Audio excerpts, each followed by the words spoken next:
Have you ever lost your creativity or felt as if you were kind of like in a hole and didn't know what the heck to say, how to say it, didn't know where the next idea is going to come from? And at the same time, you know that in order to create your best business, the best content for your business, you need to be creative. And today I'm here with the amazing Jodie Newman, and she's a specialist on creativity. So we're going to dig deep into creativity, how to rediscover it if you already have it, how to use it, how to practice, how to implement it even more in your business. So hi, Jodie. I'm super excited to have you on Josephine Meets today. It's lovely to be here, Josephine. Thanks for the invite. Yeah, we met not so long ago and you held a presentation. I was like, I love this presentation. Let's bring that to the show. And then both of you and I kind of like, oh, we can't even remember what it was, but let's talk about creativity. So I think that is also the piece, kind of to use the moment. You and I had a lot of giggles and laughs before we pressed record here, and I think that is also part of being creative. But before we start going into deep into that, what is creativity and how can we kind of, I almost said foster it, but a little bit more like support it. So let us hear a little bit about you, who you are, and what it is that you do. Okay, so my enthusiasm, passion for creativity really came out of my education. I had a creative education. I studied furniture design at the Royal College of Art, and that really sparked in me an intrigue as to where this kind of mysterious black art of creativity came from. And at the Royal College, it was wall-to-wall creatives, all taking it all very seriously and scratching our chins and being very kind of earnest about the endeavor of creativity. But what really fascinated me was coming into the studio one day and having this tsunami of ideas about a brief, and the next day, nothing. Mm-hmm. And I was like, where is the psychology of this coming from? And that's what really started me on the path of a lot of research about what it is, where it comes from, can we cheat it? I mean, this was always the end goal, can we find that kind of, the code to creativity? And really through, decades spent in marketing, ended up where I am in the business allotment, which is really trying to bring my belief into businesses that great ideas will grow businesses, and creativity put at the heart of any business has a huge positive impact.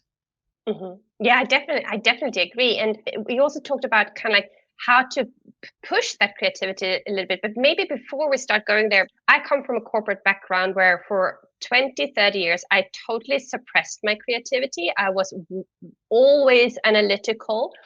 And we talk about thinking outside the box, but when you do think outside the box, you're kind of like it's not appreciated. So if we talk to someone, we're going to talk to people who are in that situation, but also those who are a little bit further along, so that we cover all spectrums. But if we talk to that person, how can that person? Because what I also think is, and what I felt back then too, was I had painted myself into a corner. I didn't know how the heck should I get out of there, and it felt as if I didn't have any energy at all. And you kind of need energy to be creative, and you're waiting for that brilliant idea to hit you so that you can take a big leap back. So what would you want to tell to those people who feel like, I don't even know where to start? Yeah, I think, a lot of people find themselves there. And for me, the first thing I will always say is everyone is or has been creative. You may not remember being creative, but children famously are creative. Give them a cardboard box, they will turn it into a spaceship, a car, or whatever. And I think for me, that is because at that age is where you're exploring, you're in an explorer frame of mind. That's essential for creativity. You are not going to be creative if you set out with a hard and fast map and a destination and a time and the most efficient vehicle to get you there. That's just progressing along the motorway. What you want is to jump over the fence and start exploring into the fields. And kids have that inherent curiosity, coupled with an absolute refusal to believe in any kind of notion of failure. Yeah, and I mean, Because if you would ask in a classroom of 6-year-olds, 7-year-olds, can the best drawer come up here to the board and draw, you would see like 20, 30 hands go up in the air because everyone thinks they are the best. Or as you say, they don't think. I actually did that exercise in one of my workshops, and I said, I need the best drawer in the room to help me out. No one raised their hand because we have been kind of pushed into that corner thinking, even though you might have someone who is good at doing something, they might feel, maybe I'm not the best. Whereas the kids wouldn't even think in that direction. No, and I think, I mean, this is another podcast for another day when, anger is top of the agenda. Our education system in the UK, certainly, I have 2 kids in it. Creativity is not encouraged. And it's not necessarily the teacher's fault. The curriculum is all about data and improvement and steps. And, it's just a hell of a lot of learning to be accomplished, completed and packed away. And there is no time or enthusiasm. I mean, for humanities, let's face it, it's all about the kind of the hard science and the maths. That needs creativity. Maths at the highest level needs a huge amount of creativity. So we're doing ourselves a disservice by squashing that creativity out of the kids. But going back to our harassed corporate people who feel they haven't got any creativity in them, you have. And I think it's about just using some tools and techniques perhaps to reaccess that. Now, this is not to say everyone will turn out to be a creative genius. You can, as we were discussing before, Josefine, creativity is a skill like any other. And you are not going to go overnight from never having had a creative idea to, solving some kind of massive problem in your corporation that will transform its, its future. It is a skill. It does need practice. And you laughed a lot when I said, because I used a terrible analogy of saying, you don't pick up a tennis racket and expect to go out on court for the first time and beat Pete Sampras. It's quite an old reference, not as old as Bjorn Borg, which is my first thought. But it's that, it is the practice that enables you to hone that skill, and you can be better. And I will stake my life on that. You may not be the biggest creative genius that ever walked your office even, but you will be a better creative thinker, and it will have an enormous impact on how you do your work. I absolutely agree. And if we go back to Pete Sampras, or maybe since I'm in Switzerland, Roger Federer would be a better example. But I think it's also kind of like, we don't need to be the number one. We don't need to be the best person. As long as we're always kind of like, we're striving to become better, we are curious, we want to learn more. And if we go back a little bit from the business thinking, we will anyways be one step ahead of those who want to follow us, right? Who are behind us. Yeah. I mean, in essence, creativity, if you are, and this is the problem with the corporate environment, we are all told we are striving to be better, to be the best. That ain't going to cut it in a room where you're trying to be creative, because it can be such an amazing collaborative experience being creative. And I facilitated hundreds of sessions, and the worst ones are where the boss is sitting there who has quite a command and control culture going on, because I ask a question and they all look at the boss. Go, well, and no one wants to say anything that makes them look stupid. In order to be creative, you have to say stupid things. You have to say those ideas that your kind of frontal cortex will, in everyday business life, go, don't say that out loud. You'll look like an idiot. You have to say that. And even to yourself, you have to say it. And even that can be quite a barrier to get over, because we are so trained into self-selecting the safest ideas that might not change the world, but they won't, harm your promotion prospects. And that's where we find ourselves. You have to be bold, you have to be stupid, you have to laugh. And again, all these things are not corporate values that come to the fore very easily. Laughter is the best state to be in. You have to be collaborative. You have to take that improv yes and approach when you're coming up with ideas in a group. Otherwise, you might as well sit on your own on the toilet and just, scribble some stuff on a Post-it note. You have to be, in that laughter-filled room, because you are then in the best state of mind to be creative. And that's tricky in a corporate environment sometimes. I mean, you know, as a facilitator, you sometimes walk in and it's kind of got the vibe of a morgue. You know, everyone's sitting there, they don't want to be there, they've been tasked with sitting here to come up with ideas. They don't have the time because they have to fill out a couple of Excel spreadsheets. And when I kind of pop open the Play-Doh and say, right, make a self-portrait, they're like, I'd rather die. What are we doing? This is horrendous. And you can, you know, but getting past all that, you can create amazing thinking in that kind of environment when people embrace it. They embrace the silly, they embrace the laughter, and they understand they have value to add. And sometimes when I would run those sessions, we won a pitch as a marketing agency with an idea that came from the security guard, who I brought into the session, because it's those people that don't come with preconceived ideas. They don't think they know everything about that client or that brief. He said something that turned into the idea that won us the pitch for the business. Yeah. So, you know, I think creativity is everywhere and anywhere, and there's nobody in the business that cannot contribute if you approach it in the right way. So how would you say, for someone who wants to start implementing it into their business or into their lives, because that can also then be fruitful for the next steps, to be open to now other opportunities. So how can someone start being creative? So for me, it goes back to, look, it's a skill. It will take some practice. If only there was a pill, Josefine, we could all just, you know, pop it and then, oh my God, I cannot stop the ideas coming. But you can get to that place. It just takes a little bit of dedication to the cause. So I have things in my business called creative workouts. So I would always start there, because you're not even going to be working on a business challenge or a problem that you have. It's just getting you into that divergent frame of thinking, that curious, open, options-led thinking. So, for example, an absolute classic one that I've got a twist on, it's, you can see that, it's a mint. I mean, it's an oversized polo mint. So one of my creative warm-ups is, consider your polo mint and come up in 60 seconds with as many different uses as you can. Now, as you do this every day, you will push yourself to be more wild with your ideas. So you might start by saying, oh, look, it would make a lovely necklace. Great. Okay.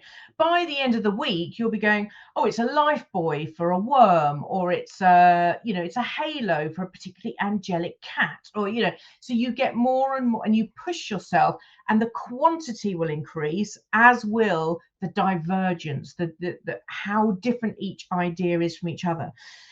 And those are the creative warm-ups. Can be 1 minute at the start of your day. You know, you sit down with your coffee or your tea and, I open my inbox. Before you do that, do a 60-second creative warm-up or a workout, and that will start just getting that muscle just, you know, warmed up a bit. And then once you are kind of feeling that you've got some of those little skills and you can feel that you're thinking in a more open way, you can then start to say, right, what's the business challenge that I want to work on? How do I make my meetings more interesting? You know, it doesn't have to be the biggest, how do we, you know, triple our turnover in the next 3 months? Pick something interesting. You know, how do we make our culture more fun? How do we make it more inclusive? Any of those. And you can start then sitting down and mind mapping. You can find someone in your business who's got that similar want to create ideas, and you can use them as a sounding board. And again, you know, in the allotment, we've got loads of creative thinking tools. You know, it's difficult to go from a standing start and generate ideas for an hour without a tool, a prompt, something that will kind of knock your thinking somewhere else, because we all have business as usual thinking. We know our businesses inside out, and that's a brilliant perspective to run or be in our business. It's a terrible perspective for creativity. You want outside in. So you need to force yourself to step out of your shoes and go somewhere else. So one of my favorite creative thinking tools is, right, well, what if Nike solved this problem? What if the post office solved this problem? What if Ferrari solved this problem? And it's just the notion that you are forcing yourself into a different perspective will get you different ideas. So it's about understanding the tools you can use. I mean, I wouldn't expect anyone to sit down for an hour and come up with ideas without any kind of prompts. The ideas will get very samey, they'll get very, what I call, thin, lacking in quality, lacking in interest. What you want is the mad ideas where you're writing it down or you're saying it out loud and going, that's absolutely bloody ridiculous. There's probably creative gold in those ideas where you are thinking, well, I don't even know where that came from. It's that sort of thinking that you need to start to generate, and those kind of tools will really help prompt that, to shift that position, get you somewhere else, looking at your business or your challenge from a different point of view. That's so important as part of the creative process. Mm-hmm. I remember once where I was in a meeting, and I introduced myself, and I said, I want to help. This was a while ago, and I said, I want to help other people, to pursue their dreams and to be able to, to really make those dreams come true. And there was this lady there, and she was like, I cannot live off my dreams. And I think that is kind of totally the way of thinking that, yeah, if you think you want to be the next Roger Federer or Pete Sampras, or maybe if you think you want to be a rock star or whatever it might be difficult to achieve. I would still say that Tina Turner, she rocked the stage until she was, I don't know, 18 or whatever. She just passed away. But I mean, there are always ways where we can pursue our dreams. So it's like to really think outside the box of, okay, so what do you really want? Because I think that is also, maybe if you have these ideas and you write them down, or someone says, the security man says something really smart, and everyone is good, yeah, but start thinking in the how do we get there, without kind of really, because I think maybe when I hear you, I want to think in terms of vision, how to use this to really expand on your vision, what it really is that you want to achieve. I think that will be so much more colorful and bigger and more exciting if we also add the whole creativity piece to it. What do you think when I say that? Yeah, I mean, literally this week I'm putting together packs for my Business Shed members, and they come together every month and work on their business in a creative way. And the vision sheet, we're already looking at planning for next year, and I've created some A3 vision sheets which I've hand illustrated, and I'm sending them color pens, all that kind of stuff, and I want them to draw their vision. Now, when you ask quite a lot of people to draw something, they immediately go into absolute abject panic. I can't draw. Yeah. So, this is about trusting the process, which goes back to having an open and curious mind, saying, well, I don't think I can do this, but you know what? Let's give this a go. And I'm going to get them to draw their vision. I'm going to make it Technicolor. That's why I'm sending them, stuff to make it colorful. Because I think we can all sit and write an Excel spreadsheet or an A4 document about, this is what I want my business to look like. Great, that's fine. If you creatively engage with that process, if you have creative prompts to help you think differently, if you are not presented with an A4 document, but an A3 illustrated thing with lots of different elements to it, and you can start anywhere, and you can do whatever you like, you can cut it up, you can color it, you can add glitter, whatever you want to do, you are so much more invested. And as part of the thinking, you will just be more creative about, what do I want my vision to be? What do I really, really want from this department, this business, my career, whatever that is, and create that, and then reverse engineer the plan back from it.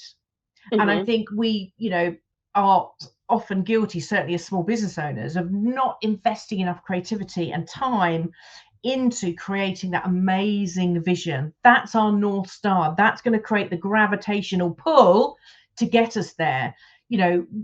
Why would you create something dull written, on a sheet of paper and stick that on your board that you can't even read because it's 3 foot away? Or are you going to create something big and bold and marvelous that you've created with your own hands? I'm a massive advocate of printing stuff out. Sorry, the earth, printing stuff out and getting physical with it. The relation between the physicality of mind mapping and coloring and creating and being more creative is absolutely, nailed on. So it really is getting down and dirty with what you're doing, rather. And I think this is the problem, is like, oh, I'll just do it. I'll do a little mind map on my phone. Well, yes, if you're, kind of on a bus and you can't get your paints out, great. But otherwise, I really think, that physicality of writing, and I always say, write an idea on a post-it note with a Sharpie, because a pen or a pencil allows you to write too much. So it's bold, it's big, and the bigger the bit of paper, the bigger the ideas, because as much as we like to think we're free thinkers, we are completely contained by the boundary of the piece of paper we're working on. So, rolls of paper spread out on the boardroom table, everyone's got colored pens, we create a collaborative vision. Are we going to remember that and anchor that into our mindset? Or are you going to remember, right, to sit down and type a paragraph about where you want your business to be? Yeah, and no one reads it. Except the person who wrote it down. Yeah. And I love that idea. And I can really see those people sitting there and having that image in front of you, as you said, the pull to actually move towards that. But let's assume, okay, so now they created that. Because as you said, it also takes repetition, it takes skills. You need, let's go back to our friend Pete Sampras. He didn't just rehearse or train like once per quarter and then he won all the games. He needed to train each and every day. So how would you encourage people to keep up the creativity going? Because there will be days when it's like now raining. Because when I think of creativity, I'm also thinking of being outdoors, going outside, getting kind of like a little bit, let the thoughts flow a little bit. How would you say, how can we be encouraged to keep the creativity going? So I think, and you make such a good point, Josefine, about going out. And I did some research pre-pandemic about where business owners find their best ideas for their business and the place where they get zero ideas. And in the least shocking news ever, the desk was the place where no one ever got any good ideas, because you are in a certain mindset. You've got a screen in front of you, the cursor's blinking, the emails are popping up. This is not conducive to creative thinking. They were the best places were walking, in the gym, on the bus, in the car, which is obviously a lot more prevalent in terms of business pre-pandemic than it has been, in recent years. And that is because, and there's some research that was done in the 70s about getting your brain into the best mindset to create ideas. And it's where your conscious mind is diverted enough that it kind of gets out of the way and lets your subconscious, that does all the creative heavy lifting, really, really come into its own. So things like driving, where I know we all should be 100% consciously engaged, but we're not, because we all have experienced, arriving at home going, I actually remember driving that last mile. Exactly. Where did I turn? Yeah. Exactly, because you've reached that level of kind of unconscious competence where things are happening automatically. So you are not fully engaged with your conscious brain, and your subconscious then can churn over everything and throw. And that's that kind of aha moment where your subconscious then kind of throws the ideas into your conscious brain. You go, oh my God, I just had this amazing idea. Where did that come from? Well, it came from your subconscious. So yes, you've got that, all those activities, and it's important to find those that really foster your own creativity, whether it is walking the dog or going for a jog. And what I do to really kind of enhance that whole practice is, if I've got a particular knotty business challenge I'm working on, I will write it on a post-it note with a Sharpie. I will put it in a drawer or tuck it into a book, so I'm physically taking it out of my eyesight. Then I will go off and do my day. I'll go for a walk, or I'll do whatever activities I want. That whole writing that down briefs your subconscious almost. It kind of gets it in. This is the challenge, and our brain obviously loves a challenge. So it's got to work. You go off and do your thing, and you go on the bus or you drive somewhere, and that really helps your brain work on that challenge while you're otherwise engaged with driving or whatever. So those kind of activities are perfect, and walking and the physicality of walking, and also just being able to say, oh, look at that funny shaped leaf, and that leaf will become sort of what I call it sets up creative dissonance in your head. Well, you've got this challenge. How do I write an amazingly interesting newsletter? I mean, apparently that's the hardest challenge for business owners, having read a lot of them. How do I create this amazing, interesting newsletter? Oh, and a funny shaped leaf. And your brain doesn't like these two things, but this is the essence of creativity. You have two completely unrelated things, and your brain has to create something out of both of those, and it'll say, oh, I know. And it could be anything from, I'll do a series of turning over a new leaf, or, I'm going to do, a series that all hangs off one theme, like leaves on a branch, or, and it will somehow get that inspiration from that random object. And I have, boxes of random sparks in my office where I'll pick one up and I go, how does this rubber duck help me solve this problem? And, if somebody was looking through the window thinking, what the hell is she doing? Just staring at this rubber duck. But, it will provoke ideas if you are in an open and curious mindset. So, yes, all that walking, all that kind of stuff, and just getting away from your desk. And I think still, doing this kind of daily workouts, or another thing, because we're all time pressed. So, you might set up a board in your office kitchen area where you have a whiteboard with the challenge written on. Now, when the kettle's boiling, you've got about 2 minutes where you usually stare out of the window and think of pretty much nothing.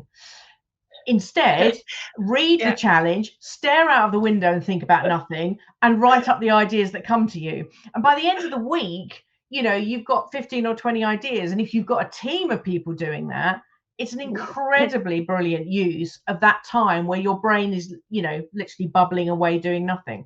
So it's about kind of finding those times when you are creatively quite productive and kind of making the most of them. Yeah.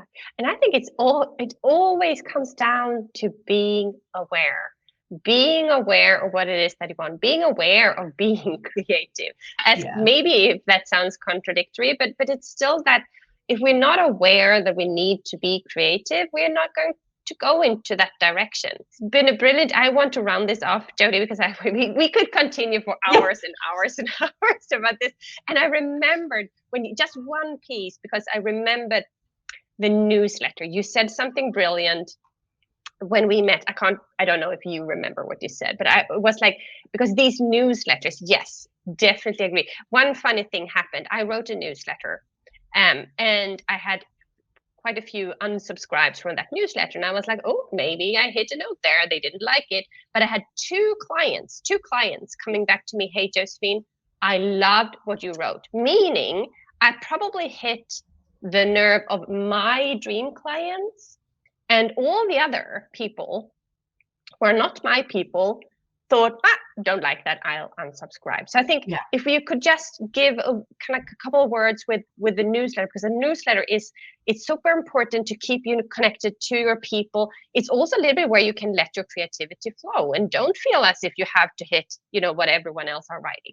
So if you could give everyone just a nugget of what to think when they are writing their newsletters. Well, I think this goes, with planning anything, whether it's a workshop or a presentation, start at the end. So have your perfect prospect or client in mind. And on a big bit of paper, maybe draw 5 little stick people representing 5 different people who will read your newsletter. Draw 5 big speech bubbles or thought bubbles from each one. And in each one of those 5 speech bubbles, write what you would absolutely love them to think or say once they've read your newsletter. Oh my God, I've been so inspired. Oh, I'm going to go and apply that technique immediately into my business, whatever it is. Then you can look at saying, right, well, what do I need to do to provoke that? And I think we all start from the beginning. What do I want to say? Irrelevant. What do they want to hear? 100% relevant. And I think it's just about, again, switching positions. Put yourself in the mindset of the people reading it, not of the person writing it, because we inherently find ourselves fascinating, unaware that 99% of other people might find ourselves incredibly tedious. So, it's about saying, what do they want, and then going back to your brand values and saying, right, how do I make this my own? Because if you are all about adventure and challenge, and then you write a tedious email with no pictures in it, and it's da da da, and it's all very one note, that's not bringing your brand values to life. So again, it's about I'm amazed at how many graphic designers and illustrators use words in their newsletters. I'd much rather read a graphic comic from an illustrator than a series of words, because it's showcasing what they do. It's making their brilliance shine. And I think we all make so many assumptions, and this is where creativity done right smashes all those assumptions. And one of the tools I have is, with your challenge, write down all the assumptions you have. I think this is something we might have done in the session we were in together, Josefine. So my assumption about a newsletter: it needs words, it needs photographs, it needs news. They're just assumptions. It doesn't need any of those things. Find a more creative way to do what you want to do and to elicit the response you want to provoke. I think we're all in such a rush. We go, newsletter, must do one because everyone tells me to, not understanding why you want to do it, not making it on brand, and just looking around going, well, everyone else uses that format, does that monthly, bit of text, bit of photo, bit of this. Then it's the same as everyone else's. Then you create no standout, and then you wonder why people are not engaging with it. So, it's with everything, it's about stripping it back, taking out all the assumptions and applying creativity to that challenge and coming up with something a bit different, something that you're interested in creating, and that will shine through, as well as, something that people actually want to read, and it gives them an absolute essence of you in some way, of your business, of what you stand for. And, it becomes an amazing marketing tool, as opposed to just a monthly drudge scraping the barrel of news and, putting out something that people aren't that bothered about. Yeah, and I loved how you said it's not about you, the writer. It is about the person who reads it. So it, like, a lot of things about what you did, I couldn't care less. I want to hear how, what this can do for me. So I definitely agree. Yeah. Thank you so much, Jodie. This has been an amazing, amazing episode, and I love hearing you talk. And I could listen to you probably the whole day. But if people want to connect with you, which I assume they would want to learn more about creativity and how to implement it, how can they best connect with you? So I spend an obscene amount of time on LinkedIn, Josefine. So that's probably the best place. I put out quite a lot of tips and tools and things like that. And then the Business Allotment website has the tool shed, which is a free to join membership. And that's stacked with different tools, resources. There's 30 days of creative workouts that we talked about earlier. There's an ebook around creative tools. There's just loads of stuff in there about creativity and growing your business. So wander into the tool shed. It's open 24/7. So if you wake up at 3 a.m. thinking, I really want to do some business thinking, the tool shed is always open for you. Or just come and say hello on LinkedIn. I love a good LinkedIn chat. Yeah, and I'll make sure to add the links to Jodie so that you can connect with her, that you can find the tool shed, so that you can start a creative journey or continue your creative journey. Because as Jodie also said, it's a skill set, and if we want to become Pete Sampras, we need to continue exercising, training, rehearsing, and then we will all kind of explode of creativity. And I also think become much braver. So thank you all for watching Josefine Meets again. And if you haven't subscribed, make sure you subscribe. If you haven't connected with either me or Jodie, please do so. My name is Josefine Warner. I help former corporate professionals turned coaches to build an amazing business. So thank you all so much for watching.